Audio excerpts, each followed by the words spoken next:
ଅଣଚାଶ ନମ୍ବର ଜାତୀୟ ରାଜପଥରେ ଘଟିଛି ଏକ ମର୍ମନ୍ତୁଦ ସଡ଼କ ଦୁର୍ଘଟଣା।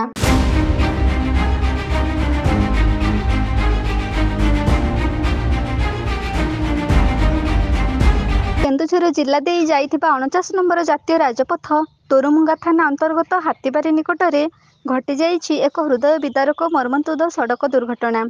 ଅନୁସନ୍ଧାନରୁ ଜଣାପଡ଼ିଛି ଯେ ହାତୀବାରି ଗ୍ରାମର ଜନୈକ ବ୍ୟକ୍ତି ରାସ୍ତାରେ ଚାଲି ଚାଲି ଯାଉଥିବା ବେଳେ ଏକ ଅଜଣା ଗାଡ଼ି ଧକ୍କାରେ ଶୋଚନୀୟ ଭାବେ ଘଟଣାସ୍ଥଳରେ ମୃତ୍ୟୁବରଣ କରିଛନ୍ତି।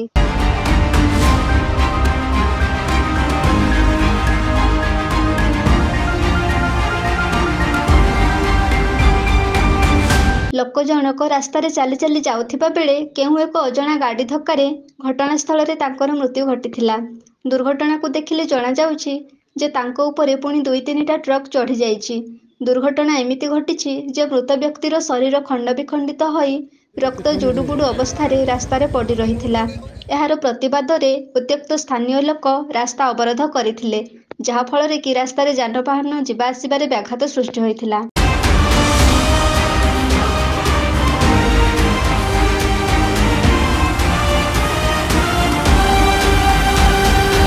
ହାତୀବାରି ଗ୍ରାମର ଶତାଧିକ ମହିଳା ଓ ପୁରୁଷ ଆସି ରାସ୍ତା ଅବରୋଧ କରିଥିଲେ।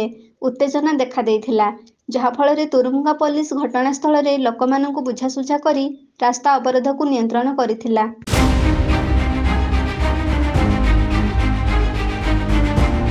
ବାରମ୍ବାର ଏ ରାସ୍ତାରେ ଦୁର୍ଘଟଣା ଘଟି ଚାଲିଥିବା ଯୋଗୁଁ ଏ ରାସ୍ତାରେ ଯିବା ଆସିବା କରିବା ଲୋକମାନଙ୍କ ମନରେ ଭୟ ସୃଷ୍ଟି ହେଉଛି।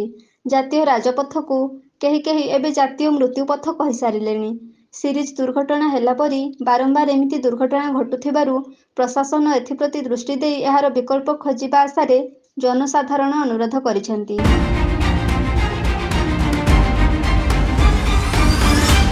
କେନ୍ଦୁଝରରୁ ବାସୁଦେବ ସିଂଙ୍କ ରିପୋର୍ଟ, এবি ନ୍ୟୁଜ୍।